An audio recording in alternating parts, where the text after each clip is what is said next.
Good morning. Today we are in Canggu at a lovely place called Yun.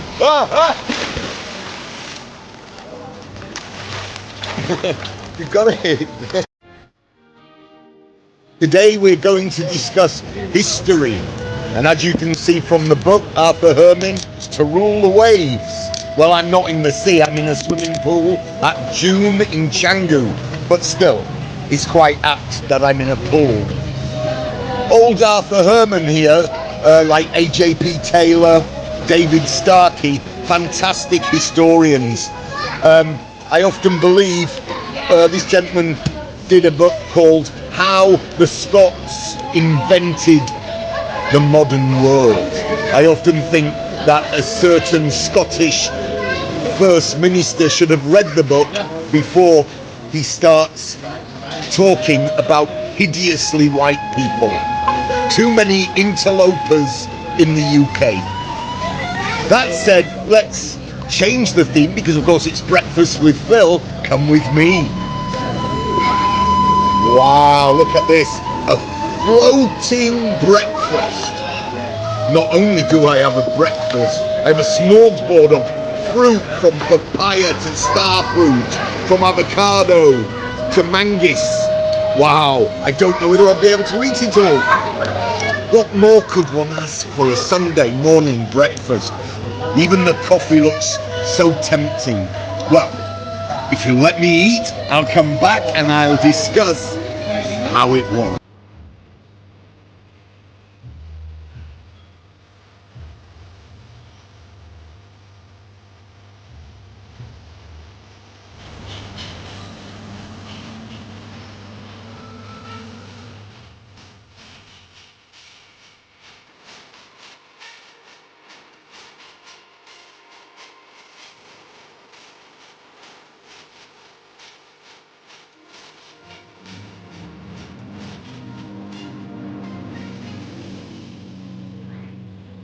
Today I am with Pat Maddy. He is the owner of Yun. Good morning, Pat. Good morning, Mr. Phil. So, let's hear a little bit of history about Yun. Sir. Okay. Thank you, Mr. Phil. Thank you for your coming and visit us. I would like to tell you about a little bit story of June. June was start like 2022 after COVID, all released the world, and then we start to create a small one. We start with our small shop in the house. We selling like ayam bakar, we selling like iga bakar. Then starting from that, everybody like our food. In that time, we start like okay, let's make something bigger. Then suddenly we have land, the location, and we try to make something different. We first building the boulder, and then we started thinking why we don't make a pool, because we have no land, space for land. Okay. So we, after that ready, then we make a playground a little bit to support all the population.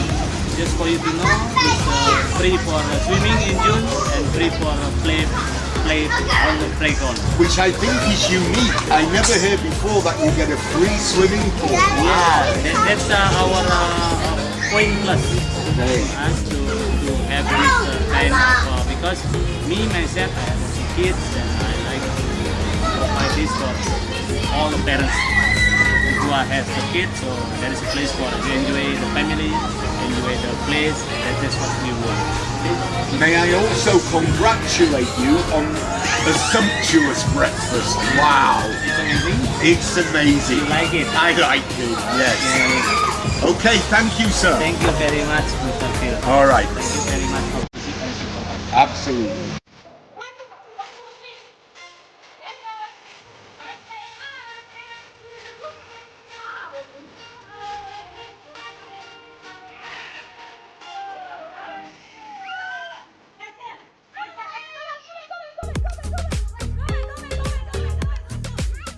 Today we're talking about history and the importance of history, and how in Western culture especially we've lost the importance of history. When I used to teach history in Jakarta, One of the themes was, of course, causes of World War I.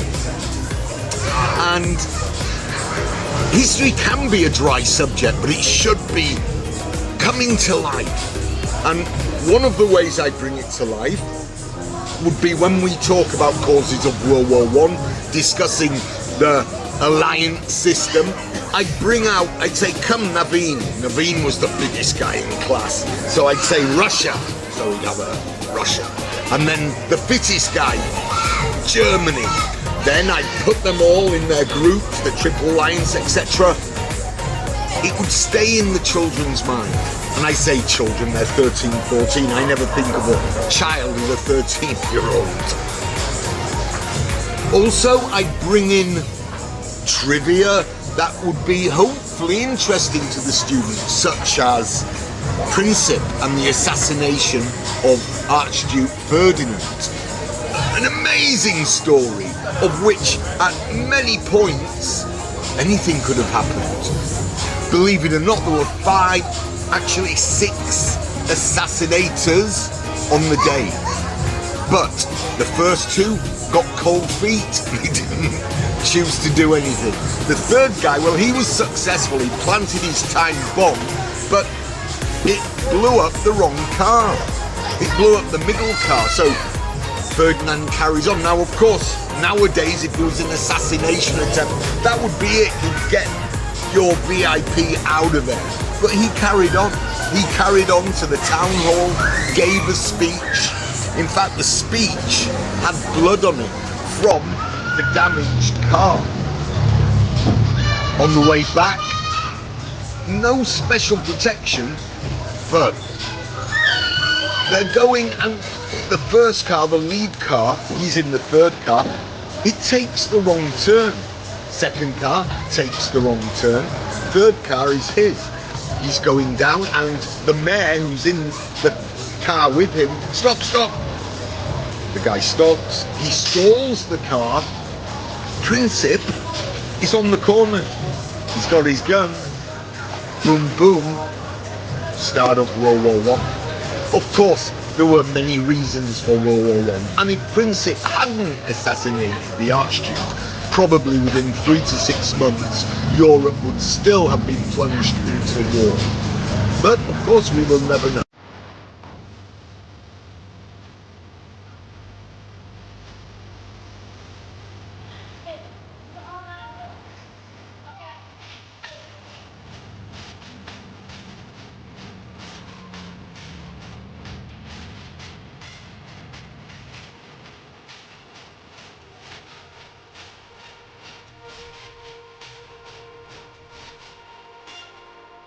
Fortunately, we've watered down history. Obviously, I'm not going to cover history in a 7 to 10 minute talk today. But as an ex-history teacher, it's sad to see history diluted and almost thrown into the scrap heap of history. We teach history that is not relevant to us. Who is Mary Seacole? Well, apparently, she's as important as Florence Nightingale. We erect statues to her. She was half Scottish, was Mary, and she had a very, let's go, vivid life. But to put her on a pedestal with Florence Nightingale? No, come on. So, in many ways, at least in the UK, we've sold our children out. We've let them down. Teach history well, teach it. Don't let other people decide on our history. Yesterday I was watching a despicable woman, named Kaur, K-A-U-R, spouting off about the English flag. Spouting off about St. George and how we should change things. Hello, I'm Indonesian, but I'm not here to change Indonesia or its history. In fact, if I were to start saying things against Indonesia, whether their flag or whether their traditions, it would be only a bite, mate, and rightly so. So it's about time we've got a backbone, because history is important. Thank you.